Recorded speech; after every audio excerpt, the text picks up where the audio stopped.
Hi friends, welcome back to our channel. ఈరోజు sweet recipe పూర్ణం బూరెలు ఎలా చేయాలో వీడియోలో చూద్దామండి. మీరు ఎప్పుడు చేసినా కూడా బూరెల నుంచి పూర్ణం బయటకు రాకుండా పైన చాలా క్రిస్పీగా లోపల చాలా స్వీట్గా సాఫ్ట్గా ఉండేలా ఎలా చేయాలో ఈరోజు వీడియోలో చూపిస్తాను. నేను చెప్పే పద్ధతిలో కనుక మీరు చేశారంటే చేసే ప్రతిసారి కూడా చాలా పర్ఫెక్ట్గా సూపర్ టేస్టీగా చేస్తారండి. ఇక్కడ నేను ఒక గ్లాసు బియ్యానికి అర గ్లాస్ మినపప్పు తీసుకొని ఒక 4 గంటల ముందుగానే నానబెట్టుకున్నాను.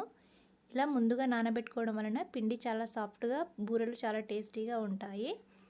ఇప్పుడు దీన్ని ఒక మిక్సీ గిన్నెలో వేసి మిక్సీ పట్టుకోవాలి.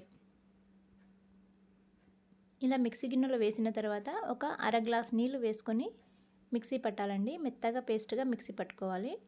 నీళ్ళు మరీ ఎక్కువగా వేసుకోకూడదు. చూడండి, ఈ విధంగా మిక్సీ పడితే సరిపోతుంది. దీన్ని వేరే గిన్నెలోకి తీసేసుకోవాలి. ఇప్పుడు దీనిపై మూత పెట్టి పక్కన పెట్టేసుకుందాం. కనీసం ఒక అరగంట పాటు పక్కన పెట్టేసుకోవాలి. ఇప్పుడు పావు కిలో శనగపప్పు తీసుకున్నానండి నేను ఇక్కడ. దీన్ని ఒక అరగంట ముందుగానే నానబెట్టుకున్నాను. పప్పు ముందుగా నానబెట్టుకోవడం వలన త్వరగా ఉడుకుతుంది. దీన్ని కుక్కర్లో వేసుకొని ఒక గ్లాస్ నీళ్లు పోసి కుక్కర్ మూత పెట్టి ఒక 3 విజిల్స్ రానివ్వాలండి. ఇలా 3 విజిల్స్ వస్తే పప్పు బాగా ఉడుకుతుంది. చూడండి, పప్పు అంతా బాగా ఉడికింది. ఇప్పుడు ఈ పప్పులో ఉన్న ఎక్స్ట్రా నీళ్ళను సపరేట్ చేసుకోవాలి. ఇలా సపరేట్ చేసిన తర్వాత ఈ పప్పును బాగా ఆరబెట్టాలండి. ఇలా ఒక కాటన్ క్లాత్ వేసి ఫ్యాన్ గాలికి పప్పును ఆరబెట్టుకోవాలి. చూడండి, పప్పు అంతా బాగా ఆరింది. ఇప్పుడు దీన్ని దగ్గరగా తీసి పక్కన పెట్టేసుకోవాలి. ఈ పప్పును మిక్సీ గిన్నెలో వేసి మెత్తగా మిక్సీ పట్టాలండి. చూడండి, ఈ విధంగా మిక్సీ పట్టుకుంటే సరిపోతుంది. ఇదే విధంగా మిగిలిన పప్పునంతా కూడా మిక్సీ పట్టుకొని ఒక గిన్నెలోకి తీసుకోవాలి. నేను పావు కిలో శనగపప్పుకి పావు కిలో బెల్లం తీసుకున్నానండి. మీరు స్వీట్ ఎక్కువగా కావాలనుకుంటే మరి కాస్త ఎక్కువగా వేసుకోవచ్చు. దీన్ని బెల్లంని ఇలా కట్ చేసి వేసుకుంటే త్వరగా కరుగుతుంది. ఇప్పుడు స్టవ్ పైన కడాయి పెట్టి ఈ బెల్లం వేసుకొని ఒక అర గ్లాస్ నీళ్లు పోసి బెల్లంనంతా బాగా కరిగించాలి. ఇది పాకం రావాల్సిన అవసరం లేదండి. బెల్లం అంతా బాగా కరిగితే సరిపోతుంది. ఇలా కరిగిన తరువాత మిక్సీ పట్టిన పప్పును వేసుకోవాలి. దీన్ని ఎక్కడ ఉండలు లేకుండా అంతా బాగా కలిసేలా కలపాలండి. ఈ విధంగా కలుపుకోవాలి. చూడండి, ఇలా పలుచగా అయ్యిందని టెన్షన్ పడొద్దు. ఇది అంత దగ్గరగా అయ్యే వరకు కరెక్ట్గా సరిపోతుంది. ఇలా అంతా దగ్గరగా అయిన తర్వాత ఇప్పుడు స్టవ్ ఆఫ్ చేసుకొని దీన్ని చల్లారనివ్వాలి. ఇలా కడాయిలోనే ఇలా అంతా స్ప్రెడ్ చేస్తే బాగా చల్లారుతుందండి. ఇలా చల్లారిన తర్వాత ఇప్పుడు అంత దగ్గరగా తీసేసుకోవాలి.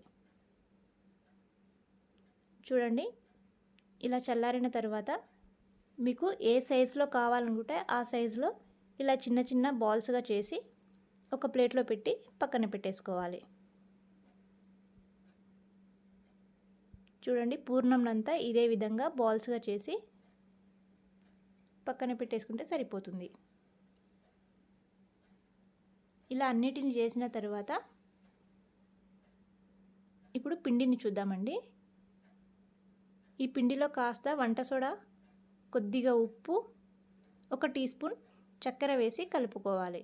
చక్కెర వేయడం వలన ఈ పూర్ణం పైన లేయరు చప్పగా ఉండకుండా చాలా టేస్టీగా క్రిస్పీగా ఉంటుంది.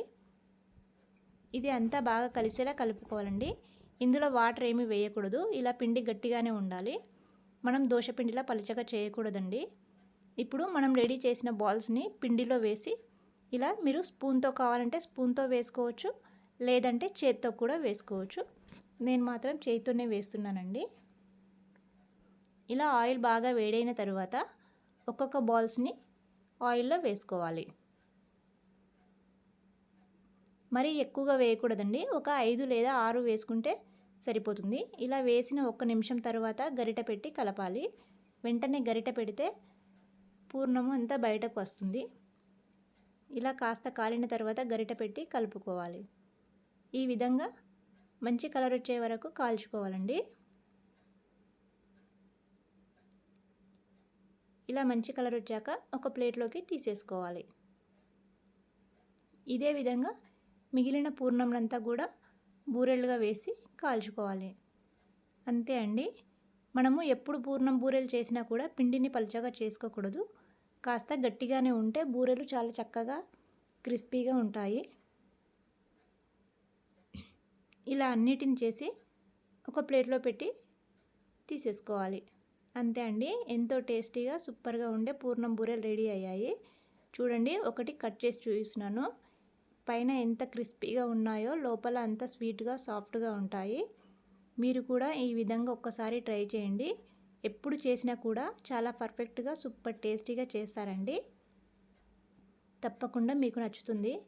అలాగే ఈ వీడియో మీకు నచ్చితే లైక్ చేసి షేర్ చేయండి. మరిన్ని వీడియోల కోసానికి సబ్స్క్రైబ్ చేసుకోండి.